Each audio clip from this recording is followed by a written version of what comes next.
নমস্কার বন্ধুরা, সব কেমন আছো? আবার আমি চলে এসেছি নীলবৃষ্টি।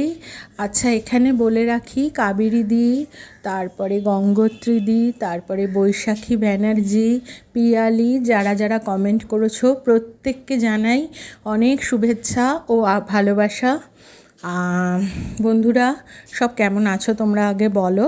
আচ্ছা, তোমরা একটু কমেন্ট করো, কেমন লাগছে এই অনুষ্ঠানটা একটু বলো। আমি তো গল্প করতে এসেছি, তো তোমরাও একটু আমার সঙ্গে গল্প করো, তোমাদের কেমন লাগছে আমাকে জানিও। আর আজকে আজকে একটু অন্যরকম গল্প করব। আচ্ছা বলো তো, বৃষ্টি পড়লে তোমাদের কার কীরম লাগে? মানে কে কী করো? বৃষ্টি পড়লে যারা যারা আমরা বাড়িতে থাকি তারা কে কী করো? আমি দেখো, সব বাঙালি বাড়িতেই কিন্তু বৃষ্টির দিন কিন্তু একটু খিচুড়ি রান্না হয়।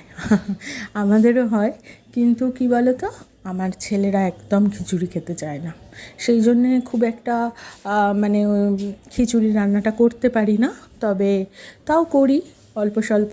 তো আর বৃষ্টি পড়লে তোমার কবিতা লিখি, ওটা আমার কাজ। আর বৃষ্টি দেখতে খুবই ভালো লাগে, কিন্তু সত্যি বলছি, যখন বিকেলবেলা বা কোনো কাজে বেরোতে হয় তখন কিন্তু খুব সমস্যা হয়, হয় কি না বলো? আর তোমরা কি করো বলো বৃষ্টি পড়লে?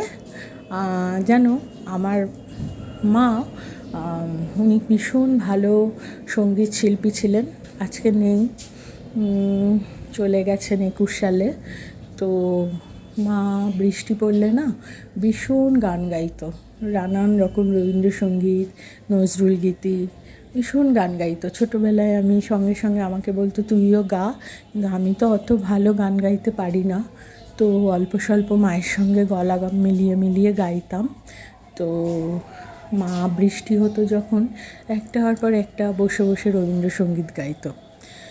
তো সেই কথাগুলো খুব মনে পড়ে, পুরনো দিনের কথা, সব সময় সুন্দর, সব সময় ভালো, সব সময় ইচ্ছে করে যে সেগুলো মনে করি, মনে করতে হয় না, মনে চলে আসে।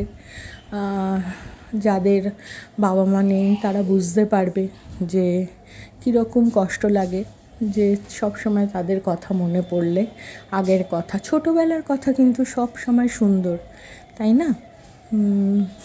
তো খুব মনে পড়ে, মানে আমার বৃষ্টি পড়লেই মায়ের কথা মনে পড়ে।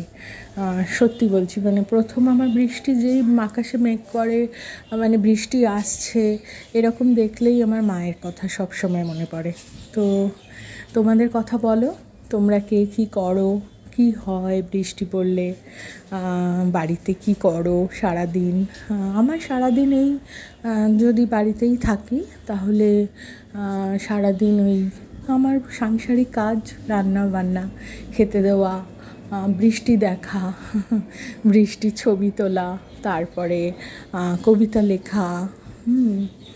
আর সত্যি বলছি, টিভিটা খুব একটা দেখি না, বিশেষত এখন, কারণ এত হিংসে আর এত মারামারি এবং এত দুঃখজনক সমস্ত খবর আসে না, ভীষণ মনটা খারাপ হয়ে যায়। দেখো, নিজেকে ভালো রাখার জন্যে তো কেউ আসবে না, তোমাকে নিজেকে নিজেই ভালো রাখতে হবে। তো আমি এইভাবে নিজেকে ভালো রাখি। তো তোমরা কি করো তো বন্ধুরা? তোমরা বলো, সবাই বলো কি করো, একটু এখানে কমেন্ট করো, তাহলে আমার খুব ভালো লাগবে, আমি উত্তর দেব এবং আলোচনা করব, তোমাদের সাথে গল্প করব। ঠিক আছে? তো আজকে আমরা বৃষ্টির কথা বললাম,